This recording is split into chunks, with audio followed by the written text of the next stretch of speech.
Hello everyone. We'll talk about a very important element into corporate innovation, which is resolving conflict. So think about how it's very important that you need to move your creative ideas further.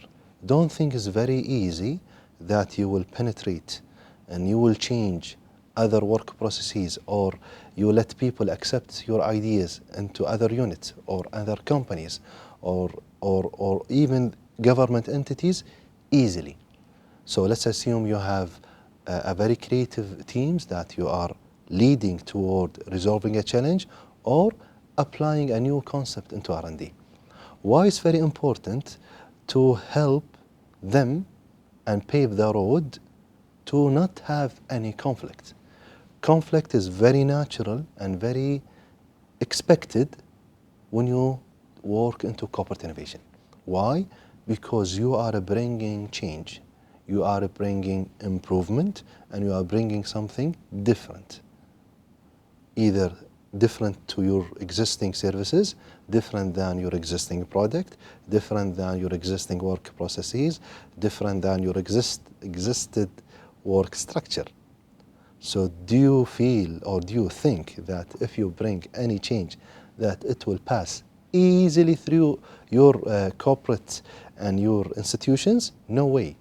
So it's very important that you help your teams and team members and leaders and change agent and the advocate and innovation expert to move forward in implementing their ideas and try always to resolve the conflict that they are having throughout the roadmap or throughout the implementation. People will raise the flag. People will stop such initiatives. People will think that those people are doing something against the policy, or people might think that they are doing something might affect my initiatives.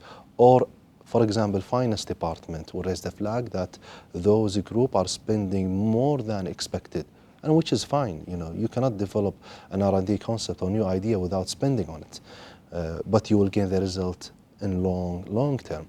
So your responsibility as corporate innovation leader or change agent to resolve conflict for your people.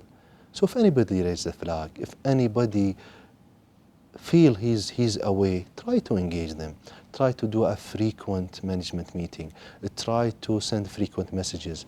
Whenever you feel there are people, they feel that they are away, bring them in. Let them understand what those people are doing and they are resolving what problem and who will be benefit. Let the resistors meet with your stakeholders and the supporters and the sponsorship team. Let them understand that they are doing something based on an approved challenge or based on approved problem, and they are responsible to resolve it. To resolve it, they might get more data, they might meet with external people, they might spend some money on something, they might buy tools, they might call external people, they need a consultation to get things done. However, the hierarchy and the complication for any organization, they avoid this flexibility. So your responsibility is try to always resolve the conflict and let your people work freely and on a very simple way into their mission. Thank you very much. We'll see you after the break.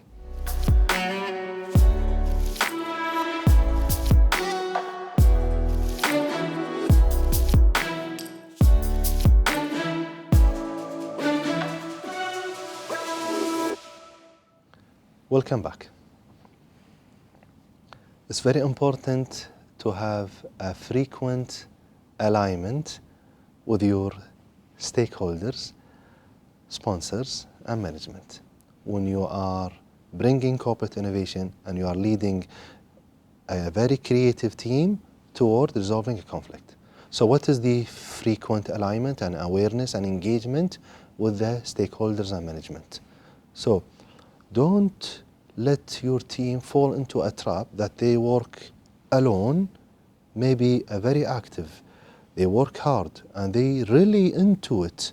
However, if they are away from the top management and the sponsorship and the guy who will be benefiting out of their result, this might crash the whole initiatives. So your responsibility as corporate innovation leader and agent of change is to let the sponsorship team and the high-level management and the leadership and the supporters to get along always and to get engaged always with your active, creative teams that they are working into resolving a problem. So, for example, you might do a frequent meetings. Make it short. So, for example, I used to do it just half an hour session. Half an hour session, very open, just bring some donuts, bring coffee, let it be unofficial and informal. Let people sit and relax, they don't feel tense. No need to have a very complicated presentation. Let the active teams meet with the sponsorship team and they just aware them about their progress, where they are in right now and what they are expecting next stage. And they ask the management for advice and direction and endorsement. So it's a very, very important tip that if you do this within your corporate innovation, things will move into the right direction. However, if you keep both the groups disconnected, how could they know? Impossible they could know. Even if you communicate by email, hardly people they read emails. So seeing is believing. You need human interactions. We humans, when we interact with each others, we could convey the message very well. So let the right team members, the active creative teams, get engaged always with their supporters and top management and executives and sponsorship team about their initiatives. So they communicate the plan, they communicate the budget, they communicate the spending, they communicate the complications, they communicate the limitation, they ask for help. This is the right platform where they will ask for help, because at the end those people, they will see the progress of their solution in front of them, let's say bi-weekly or on monthly basis. When they saw these people progressing well toward the right direction, they will really invest into their initiatives. They could co-fund your initiatives. If your team stuck into bringing more fund, those people, they will help you in getting more fund. So always keep this engagement between the active teams that they are working into new services or R&D or new patent, along with the executives and high level. Always let them get engaged with each other. You will be benefit out of it. Thank you very much. We'll see you next time.